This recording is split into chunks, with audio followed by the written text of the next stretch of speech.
விஜய் சாருக்கும் விஜய் சாரோட தொண்டர்களுக்கும் மனமார்ந்த வாழ்த்துக்கள். எங்களுடைய மதுரை மண்ணில் வந்துட்டு நல்லபடியாக நீங்கள் இரண்டாவது உங்களுடைய கட்சி மாநாட்டை நல்லபடியாக முடிச்சிருக்கீங்க. எதிர்பார்த்ததை விட அளவுக்கு அதிகமான மக்கள் வந்து உங்களோட மாநாட்டில் வந்து கலந்துக்கிட்டாங்க. இது நீங்கள் ஒரு நடிகர்ன்றதுனாலன்றதை விட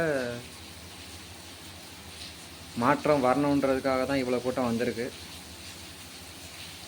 நீங்களும் சரி, சீமான் சாரும் சரி, தேமுதிக நெக்ஸ்ட்டு வர காலகட்டத்தில் வந்துட்டு நீங்கள் 3 கட்சிகளும் வந்துக்கிட்டு ஆப்போசிட் பார்ட்டியாக இருந்தீங்கன்னா தமிழ்நாட்டுக்கு கொஞ்சம் நல்ல விஷயங்கள் நடக்கும்னு நினைக்கிறேன். ஏன்னா இத்தனை வருட காலமாக வந்துக்கிட்டு டிஎம்கே ஏடிஎம்கே இவங்களை தவிர வேறு எதுவும் இங்கே வந்தது கிடையாது, வரவும் விட்டது கிடையாது. மெயின் பிரச்சனை தான், வர விட மாட்டாங்க. ஏன்னா அதில் லஞ்சம் எல்லாமே வந்துட்டு அவங்களோட ரத்தத்திலே ஊறி போயிருக்கு. சரிங்களா சார்? தயவு செஞ்சு உங்களுடைய தொண்டர்கிட்ட எந்த ஒரு கட்சியாக இருந்தாலும் சரி, வார்த்தைகளை கொஞ்சம் பார்த்து கவனமாக பேச சொல்லுங்கள். ஏன்னா அது வந்து உங்களோட கட்சிக்கும் உங்களுக்கும் தான் அது கெட்ட பேர் ஆகுது. ஒரு சில தொண்டர்கள் வந்துட்டு நாங்கள் என்ன பேசுகிறோன்னே தெரியாமல் அவங்க வாட்டுக்கு பேசிக்கிட்டு இருக்காங்க, முட்டாள்தனமாக பேசிக்கிட்டு இருக்காங்க. இந்த மாதிரி சில வார்த்தைகள் வந்துட்டு வேண்டாம். கொஞ்சம் இந்த விஷயங்களில் கொஞ்சம் கைட்லைன் பண்ணுங்கள்.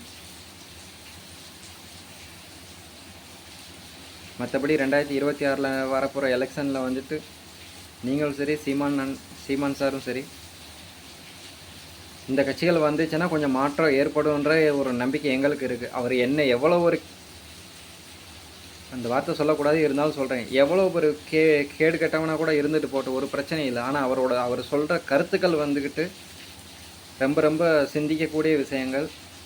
அதை அவர் சொல்கிற மாதிரி மாற்றணும், தமிழ்நாட்டில் மாற்றங்களை கொண்டு வரணும்.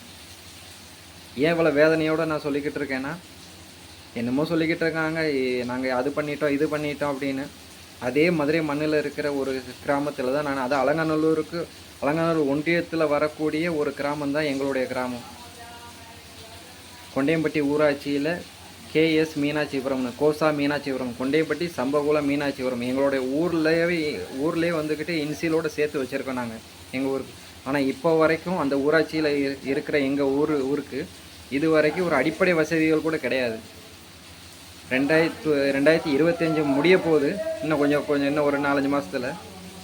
இப்போ வரைக்கும் மக்கள் வந்துக்கிட்டு ஒரு கிராமத்துலேருந்து இன்னொரு கிராமத்திற்கு போக வேண்டிய பாதையில் கூட வந்து லைட்டு கிடையாதுங்க.